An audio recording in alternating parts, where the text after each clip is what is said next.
Welcome to my educational channel విద్యా ఉద్యోగ సమాచారానికి స్వాగతం.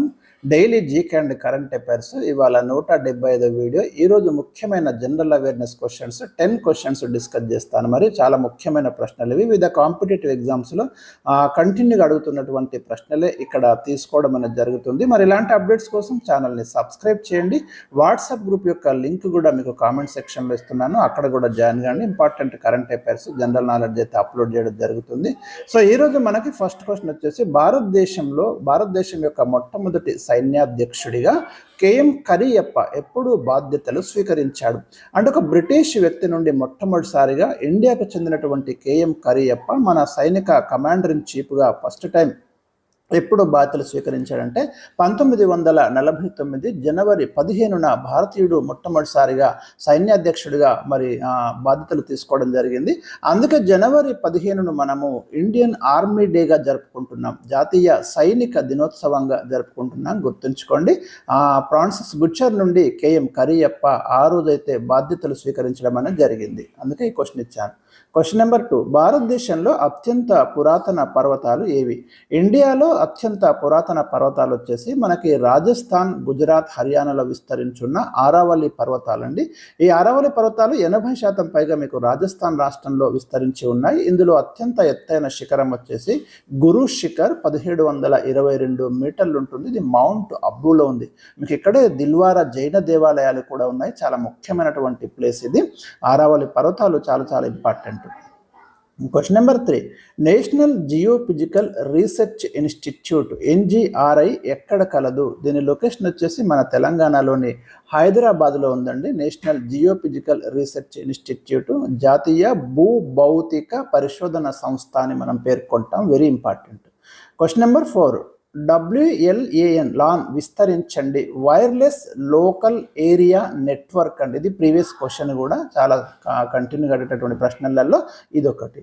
క్వశ్చన్ నెంబర్ 5, సరిహద్దు రహదారుల అభివృద్ధి సంస్థ, దీన్ని మనం బోర్డర్ రోడ్స్ డెవలప్మెంట్ ఆర్గనైజేషన్ అంటాము, BRDO.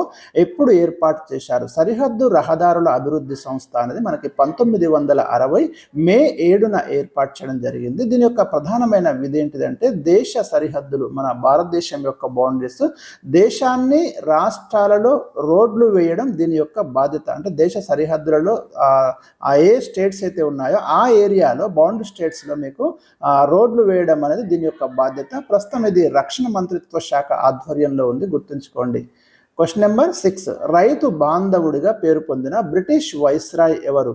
లార్డ్ కర్జన్ మనము రైతు బాంధవుడిగా ప్రసిద్ధి చెందిన వ్యక్తి. బెంగాల్ విభజనకు కారకుడిగా కూడా లార్డ్ కర్జన్ని చూస్తారు, గమనించండి.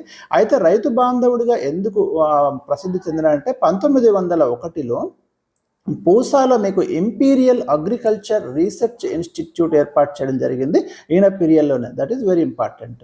క్వశ్చన్ నెంబర్ 7, దిద్వానా సరస్సు ఏ రాష్ట్రంలో ఉంది? దిద్వానా సరస్సు రాజస్థాన్ రాష్ట్రంలో ఉందండి.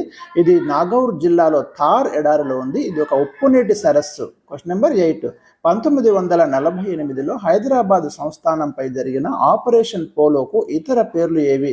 దీన్ని మనం గొడార్డ్ ప్లాన్ అని, ఆపరేషన్ క్యాటర్ పిల్లర్ అని కూడా అంటాము. సైనిక చర్య జరిగింది అంటే దాన్ని పోలీస్ చర్య అంటాము జనరల్గా.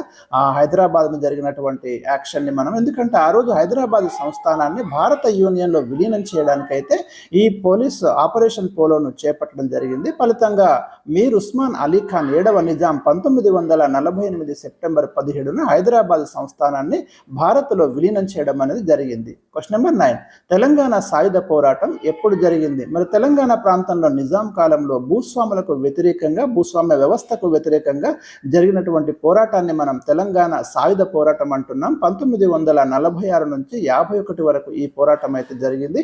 ఇది ప్రీవియస్ క్వశ్చన్ మనకు TGPSCలో. క్వశ్చన్ నెంబర్ 10, పరిశిష్ట పర్వం అనే గ్రంథాన్ని ఎవరు రచించారు? హేమచంద్రుడు రచిస్తాడు. మీకు ఇండియన్ హిస్టరీలో చదువుతున్నప్పుడు ఈ పరిశిష్ట పర్వం గురించి ప్రస్తావన వస్తుందండి. మీకు సోలంకి రాజవంశానికి చెందిన, అంటే గుజరాత్ ప్రాంతాన్ని పాలించిన సోలంకి రాజవంశానికి చెందిన జయసింహ సిద్ధరాజు మరియు కుమారపాల ఆస్థానంలో ఉంటాడు హేమచంద్రుడు. ఆయన రాసిందే పరిశిష్ట పర్వం. 12వ శతాబ్దానికి చెందిన హేమచంద్ర రచించిన జైన మతానికి సంబంధించిన ఒక సంస్కృత మహాకావ్యం. ఇది తొలి జైన గురువుల చరిత్రలను వివరిస్తుంది. వెరీ ఇంపార్టెంట్ బుక్ అండి. చాలాసార్లు మనకు ఇండియన్ హిస్టరీ నుంచి ఈ ప్రశ్న అయితే రావడం అనేది జరిగింది. సో ఇవి ఈరోజు మీకు ఇచ్చిన జనరల్ అవేర్నెస్ నుంచి చాలా ముఖ్యమైనటువంటి ప్రశ్నలు. Thank you for watching. వీడియోని లైక్ చేయడం మర్చిపోకండి.